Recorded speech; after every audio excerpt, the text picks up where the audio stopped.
Hello friends, welcome to my YouTube channel. आज का हमारा टॉपिक है फ़ैट। आज हम फ़ैट के बारे में पढ़ेंगे। तो चलिए हम स्टार्ट करते हैं। फ़ैट एक मैक्रो न्यूट्रिएंट होता है। मैक्रो न्यूट्रिएंट वह होते हैं जिनको हमारे शरीर में अधिक मात्रा में आवश्यकता होती है। और जो फ़ैट है यह एक कार्बनिक पदार्थ है और यह कार्बन, हाइड्रोजन और ऑक्सीजन से मिलकर बना हुआ है। इसमें कार्बन, हाइड्रोजन और ऑक्सीजन की उपस्थिति होती है। और जो फ़ैट है इसमें जो ऑक्सीजन है इसका अनुपात कम होता है, इसीलिए इसकी सांद्रता अधिक होती है।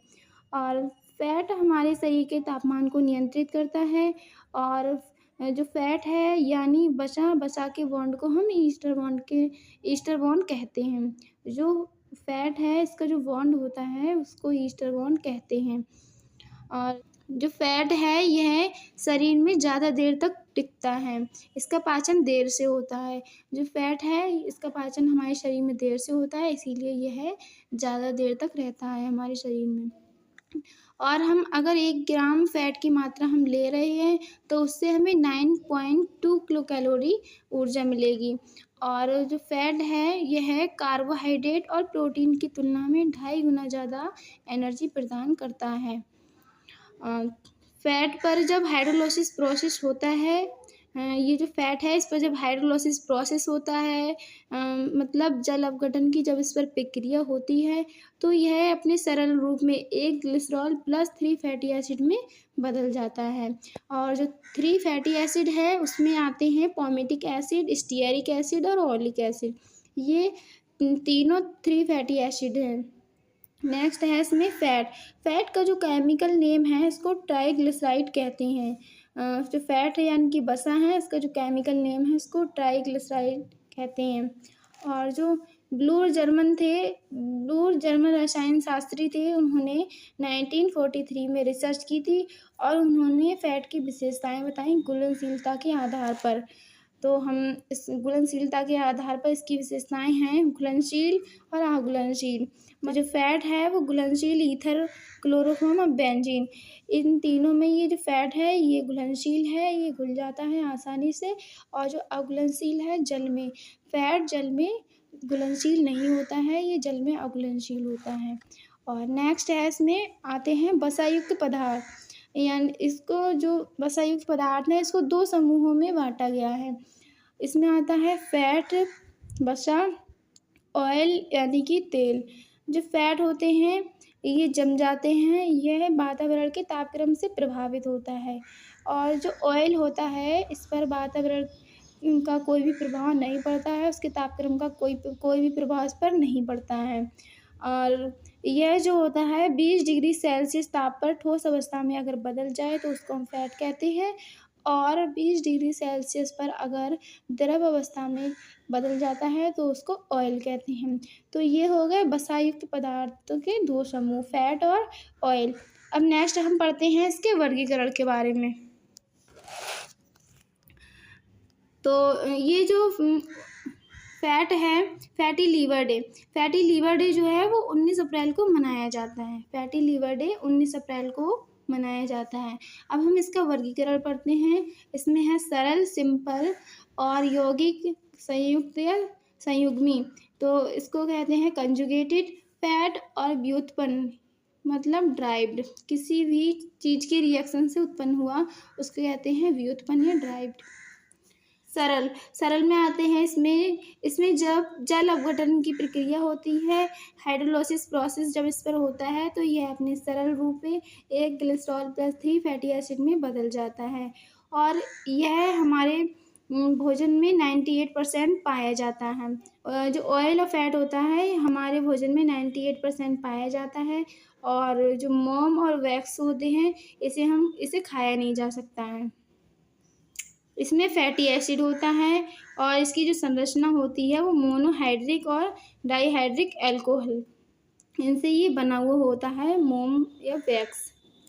ओके, मतलब जो मोम या इसी को हम वैक्स कहते हैं, इसको हम खाते नहीं हैं, इसे खाया नहीं जा सकता है। इसमें फैटी एसिड होता है अधिक मात्रा में और इसकी जो संरचना होती है वो मोनोहाइड्रिक और डाइहाइड्रिक अल्कोहल से मिलकर बनी हुई होती है। और नेक्स्ट है इसमें ईयर वैक्स, मतलब हमारे कानों में जो मोम होता है उसमें क्या पाया जाता है। हमारे कानों में जो पीले रंग का एक पदार्थ निकलता है उसको हम ईयर वैक्स कहते हैं और उसमें स्ट्रूमिन पाया जाता है। ओके, और नेक्स्ट पढ़ते हैं हम यौगिक संयुग्मी या संयुक्त फैट के बारे में। तो इसमें आता है फैट प्लस आवासीय तत्व, मतलब इसमें एक फैट होता है और एक आवासीय तत्व होता है, मतलब जिसमें वसा की मात्रा नहीं होती है, एक वह तत्व होता है और एक फैट होता है। तो इसमें है सल्फोलिपिड, यह मस्तिष्क में उपस्थित होता है। जो सल्फोलिपिड है यह मस्तिष्क में उपस्थित होता है। और नेक्स्ट है इसमें फॉस्फोलिपिड, यह वनस्पति प्लस जंतु सेल में प्रेजेंट होता है। ये वनस्पतिक प्लस जंतु जो सेल्स होती हैं, कोशिकाएं होती हैं, उनमें फॉस्फोलिपिड की प्रेजेंट होती, उनमें फॉस्फोलिपिड पाया जाता है, प्रेजेंट होता है। और एग्जाम्पल में है जैसे अंडा है, मस्तिष्क है, लीवर है, इनमें फॉस्फोलिपिड की मात्रा पाई जाती है। कोशिका झिल्ली का निर्माण होता है इससे, जो फॉस्फोलिपिड है इससे कोशिका झिल्ली का निर्माण होता है। और इसके एग्जाम्पल में आता है सोयाबीन में, सोयाबीन में सबसे अधिक मात्रा होती है फॉस्फोलिपिड की। और नेक्स्ट आता है लिपोप्रोटीन, और इसमें वसा का स्थानांतरण होता है, इसमें वसा का स्थानांतरण होता है।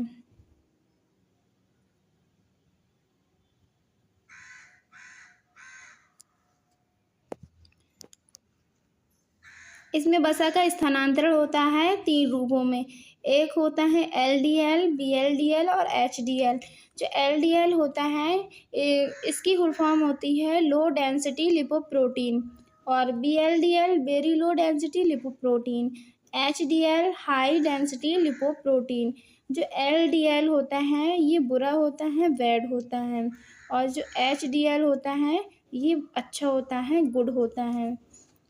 तो इसको हम समझते हैं LDL, VLDL और HDL को। जो VLDL होता है ये हमारे लीवर से फैटी एसिड को लेता है और हमारी ब्लड वेसल्स में ले जाकर छोड़ देता है, यानी कि रक्त नलिकाओं में ले जाकर छोड़ देता है, और वहाँ पर यह LDL में कन्वर्ट हो जाता है, जिससे हमारी जो वेसल्स होती हैं वो ब्लॉक होने लगती हैं, वहाँ पर ये जमा होने लगता है। जो फैटी एसिड होता है जमा होने लगता है, जिसकी वजह से हमारी जो नलिकाएं होती हैं ब्लॉक होने लगती हैं। फिर क्या होता है, जो HDL होता है वो वहाँ पर जाता है और LDL को वापस लीवर में लाता है और पित्त रस से उसकी अभिक्रिया कराता है, जिससे जो LDL होता है वो टूटकर नष्ट हो जाता है और जो हमारी ब्लड वेसल्स होती हैं वो साफ़ हो जाती हैं। तो इस तरीके से ये काम करता है LDL, HDL और VLDL। ओके फ्रेंड्स, अब नेक्स्ट आता है इसके अंतर्गत ग्लाइकोलिपिड। ग्लाइकोलिपिड जो होता है ये ब्रेन के ऊतक में पाया जाता है। जो हमारा मस्तिष्क होता है, ब्रेन होता है, उसके ऊतक में पाया जाता है ग्लाइकोलिपिड, और ये सेरेओसाइट्स के नाम से जाना जाता है, और ये हमारे ब्रेन के ऊतक में पाया जाता है, तो इसको हम सेरेओसाइट्स के नाम से जानते हैं। सेरेओसाइट्स के नाम से ही जाना जाता है। और नेक्स्ट आता है व्युत्पन्न लिपिड, ये हमने अभी पढ़ा था यौगिक संयुग्मी या कंजुगेटेड लिपिड के बारे में। अब पढ़ते हैं हम व्युत्पन्न लिपिड के बारे में। तो ये जो व्युत्पन्न लिपिड होता है यह सरल प्लस संयुग्मी में जल अपघटन की प्रक्रिया होती है, जिससे नया पदार्थ बनता है, उसको ही हम व्युत्पन्न लिपिड कहते हैं। जो सरल फैट होता है और जो संयुग्मी होता है, जब इन दोनों में हाइड्रोलाइसिस प्रोसेस होता है तो उससे एक नया पदार्थ बनता है, तो वही उसको ही हम व्युत्पन्न लिपिड के नाम से जानते हैं। इसके अंतर्गत आता है कोलेस्ट्रॉल, पादप स्टेरॉल और अर्गोस्टेरॉल। तो जो कोलेस्ट्रॉल होता है ये प्राणिज जगत में पाया जाता है, और जो पादप स्टेरॉल होता है यह वनस्पतिक जगत से प्राप्त होता है, और अर्गोस्टेरॉल जो होता है ये ईस्ट यानी खमीर में ये पाया जाता है। और जो स्टेरॉल होता है यह जटिल मोनोहाइड्रॉक्सी अल्कोहल होता है, यह जंतु और वनस्पति दोनों में पाया जाता है। ओके फ्रेंड्स, अब नेक्स्ट पढ़ेंगे हम इसमें, ये जो ब्लड में कोलेस्ट्रॉल की जो मात्रा होती है वो कितनी होती है। हमारे ब्लड में कोलेस्ट्रॉल की मात्रा 150 से 200 mg पर 100 मिलीलीटर ऑफ ब्लड होती है, या 120 से 180 मिलीग्राम पर 100 मिलीलीटर ऑफ ब्लड होती है। हमारे ब्लड में कोलेस्ट्रॉल की इतनी मात्रा पाई जाती है। नेक्स्ट है इसमें असेंशियल फैटी एसिड। तो असेंशियल फैटी एसिड आवश्यक वसीय अम्ल कौन से होते हैं। तो इसके अंतर्गत 3 आते हैं, लिनोलेनिक, आर्किडोनिक। इन्हें हमें बाहर से लेना पड़ता है। ये ऐसे आवश्यक वसीय अम्ल होते हैं जिनको हमें बाहर से लेना पड़ता है, और ये 3 होते हैं, लिनोलेनिक, आर्किडोनिक। तो ये एसेंशियल फैटी एसिड होते हैं।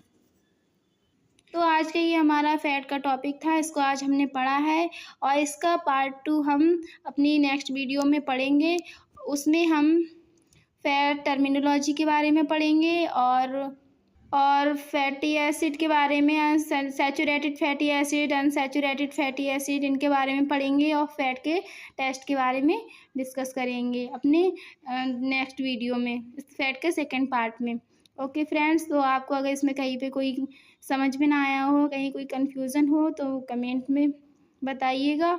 और अगर मेरी वीडियो आपको अच्छी लगी हो तो मेरी वीडियो को लाइक कीजिए, चैनल को सब्सक्राइब कीजिए। Thank you so much friends.